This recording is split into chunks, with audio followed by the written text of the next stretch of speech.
Near a great forest, there lived a poor woodcutter, his wife and his 2 children, a boy named Hansel and a girl named Gretel. They were very poor and had very little to bite or sup.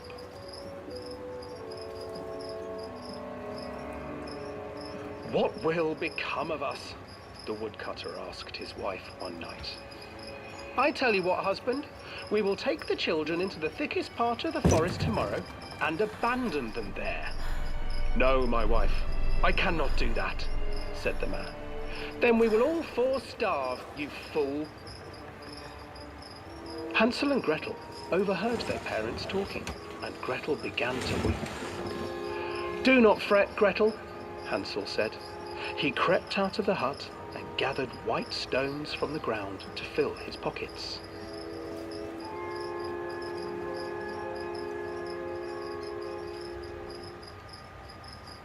The next morning, the woodcutter leads the children into the forest.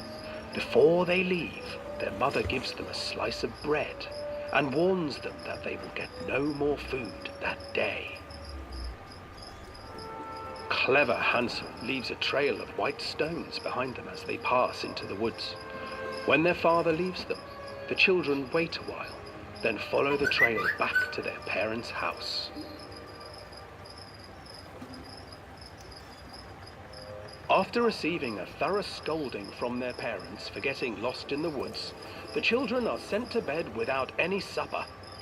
Hansel tried to sneak out and collect more white stones, but found that the door was locked.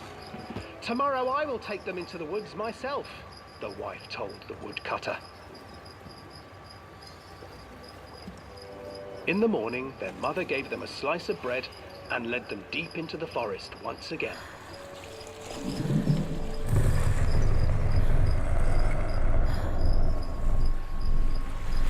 Hansel broke his bread into pieces and left a trail of breadcrumbs to lead them safely home. But hungry-eyed birds snatched up the breadcrumbs and his trail was destroyed. Abandoned by their parents and unable to find the trail home, the children wandered in the forest for 3 days.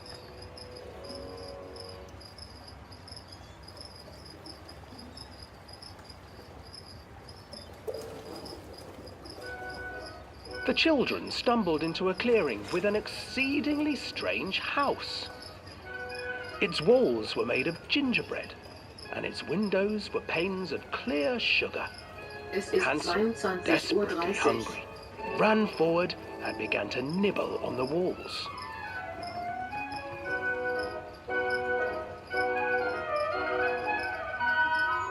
"Nibble, nibble, little mouse.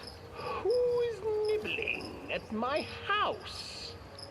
An old woman emerged from the house, sniffing the air and peering around with cloudy eyes.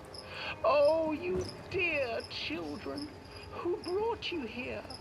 Just come in and stay with me. No harm will come to you." But Hansel and Gretel stayed back, for the old woman reminded them of their cruel mother. "Come, children, don't be afraid. I have something for you." The old woman offered them 2 enormous lollipops. The children took them and began to eat. "You see, nothing to fear here. Come inside," the old woman urged, and the children, still licking their sweets, followed.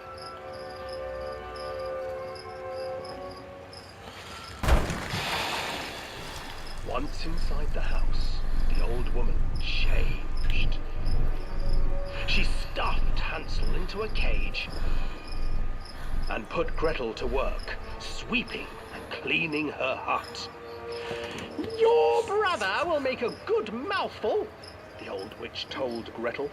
"Once he is fattened up, I shall feast upon him."